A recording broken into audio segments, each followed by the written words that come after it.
दोस्तों 1794 में William Jones को इंडियन सब कॉन्टिनेंटल से कुछ बहुत ही स्ट्रेंज इंस्क्रिप्शंस मिलते हैं। ये इंस्क्रिप्शंस नियरली 270 बीसी के थे और मोस्टली ब्राह्मण और खरोष्टी लैंग्वेज में थे। पर काफी टाइम तक इन्हें स्टडी करने के बाद भी विलियम जोन्स और बाकी के हिस्ट्रियंस भी इसे डिकोड नहीं कर पाए।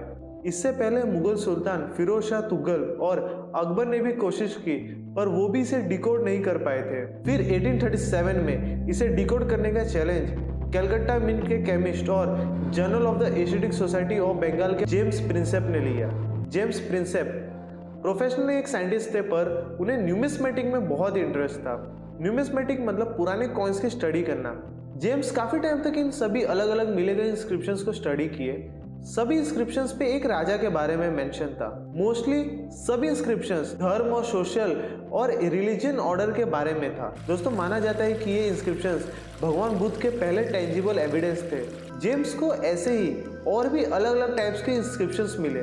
कुछ इंस्क्रिप्शंस पिलर्स पे थे तो कुछ बड़े पत्थरों पे, और कुछ इंस्क्रिप्शंस गुफाओं की कार्विंग करके बनाई गई थी। लेकिन उनके सामने सबसे बड़ी प्रॉब्लम ये थी कि ये सारे इंस्क्रिप्शंस एक ही राजा को डिस्क्राइब करते थे, लेकिन कहीं भी किसी राजा का नाम मेंशन नहीं था। जेम्स एक दिन सांची स्तूपा स्टडी कर रहे थे और उन्होंने नोटिस किया कि सभी इंस्क्रिप्शंस पे 2 कैरेक्टर मेंशन है, इसमें दानम मतलब चैरिटी करना। उसके बाद जेम्स को एक कॉमन नाम मिला, देवनम प्रियदसी, जिसका मतलब होता है कि भगवान को बहुत ही प्यारा। 1838 में जेम्स ने अपनी स्टडीज को एशियाटिक सोसाइटी में सबमिट किया। इत्तेफाक से कुछ दिन बाद जेम्स को एक हिस्टोरियन जॉर्ज टर्नओवर, जो बुद्धिस्ट हिस्टोरियन थे, उन्होंने लेटर लिखा कि साइलोन, जो अभी श्रीलंका है, वहाँ एक इंस्क्रिप्शन पे बुद्धिस्ट भाषा में लिखा था कि अशोक नाम के एक राजा, जिन्हें प्रियदर्शी भी कहा जाता था, वो साइलोन के राजा के दोस्त थे। अब फाइनली जेम्स को नाम मिल गया और उन्होंने सभी इंस्क्रिप्शन को एक दूसरे के साथ मैच करना स्टार्ट किया। तो उन्हें पता चला कि ये सारे इंस्क्रिप्शंस मौर्य डायनेस्टी के 3rd एम्परर और चंद्रगुप्त मौर्य के ग्रैंडसन सम्राट अशोक के बारे में है। ये सभी इंस्क्रिप्शन सम्राट अशोक और उनके धार्मिक सिद्धांतों के बारे में थे।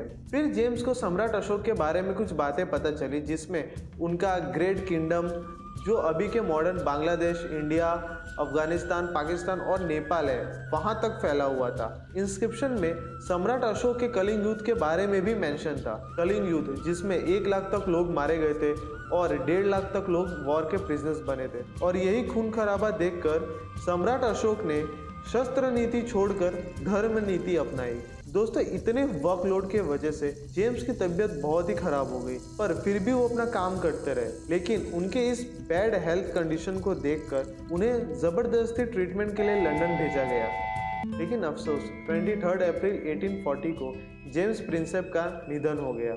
1843 में कलकत्ता के लोगों ने जेम्स के याद में हुगली रिवर के किनारे घाट बनाया और उसे जेम्स घाट नाम दिया। दोस्तों अगर जेम्स प्रिंसेप ना होते तो शायद आज हमें हमारे इतने विशाल इतिहास और सम्राट अशोक के बारे में पता नहीं होता।